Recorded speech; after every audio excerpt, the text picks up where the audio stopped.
जैसे जैसे महाभारत के युद्ध का समय निकट आ रहा है, वैसे वैसे पितामह भीष्म को कुरुवंश के सर्वनाश की चिंता सता रही है। ऐसे में वो जानते हैं कि युद्ध धर्म और अधर्म के बीच है, और जहाँ धर्म है वहाँ वासुदेव श्री कृष्ण स्वयं है।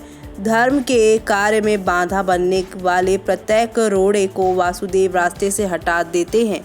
लेकिन दुर्योधन के हट के कारण होने वाले इस युद्ध में पितामह अपनी पराजय मान चुके हैं, किंतु अपनी प्रतिज्ञा से बंधे होने की वजह से वो हस्तिनापुर की तरफ से युद्ध करने को तैयार हैं। वहीं इससे पहले सिंखड़ी अपने शिविर में बैठे हुए प्रतिशोध की आग में जल रहा होता है। सिंखड़ी गंगा पुत्र भीष्म को मारने की तैयारी कर रहा है। सिंखड़ी के पास उनके अनुज आते हैं और सिंखड़ी उन्हें काशी की रानी अम्बा के अपमान का वो दिन याद दिलाते हैं। सिंखड़ी उस समय हुए अपमान के बारे में सोचकर गुस्से में आ जाते हैं।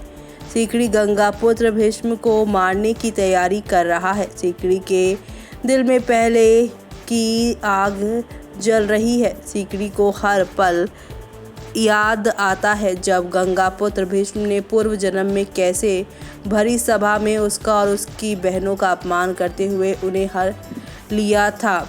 धृतराष्ट्र की पत्नी महारानी गांधारी को लगातार अपने पुत्रों की चिंता सता रही है। उसे डर है कि युद्ध में कहीं उसके पुत्रों का वध न हो जाए। इन सब के बीच गांधारी के लिए पांडवों की माता कुंती पहुंचती हैं। कुंती को देखकर गांधारी यहाँ कहती हैं कि मैं तुमसे बात नहीं करूँगी, तुम यहाँ से जा सकती हो। महारानी बात सुनकर कुंती कहती हैं कि आप मुझसे बड़ी हैं, आपका गुस्सा करने का हक है, कृपा करके मुझे क्षमा कर दीजिए। कुंती कहती है कि बड़ों की क्षमा पर छोटों का अधिकार होता है। कुंती की बात सुनकर गांधारी खुश हो जाती हैं और कहती हैं कि मैं सभी को माफ़ कर दूंगी, लेकिन कर्ण और शकुनी को कभी माफ़ नहीं करूंगी। इस दौरान गांधारी कुंती से वचन मांगती हैं कि अगर तुम दिल से मुझे अपना मानती हो तो तुम कभी भी मेरे बच्चों को श्राप मत देना। जिस पर कुंती कहती हैं कि मैंने दुर्योधन को लंबी आयु का आशीर्वाद दिया है। वहीं दूसरी ओर मामा शैल्य दुर्योधन के जाल में फंस जाते हैं।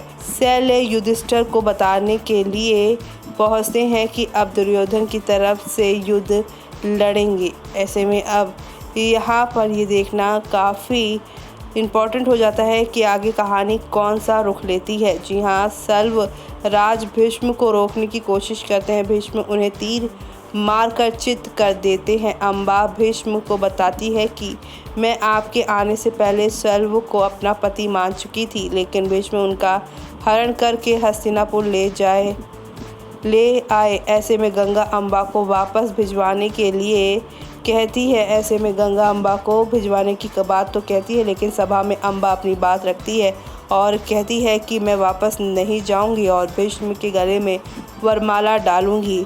लेकिन भीष्म उन्हें कहते हैं कि मैंने ब्रह्मचारी होने की प्रतिज्ञा ली है, मैं वहाँ सिर्फ हस्तिनापुर का प्रतिनिधित्व करने आया था।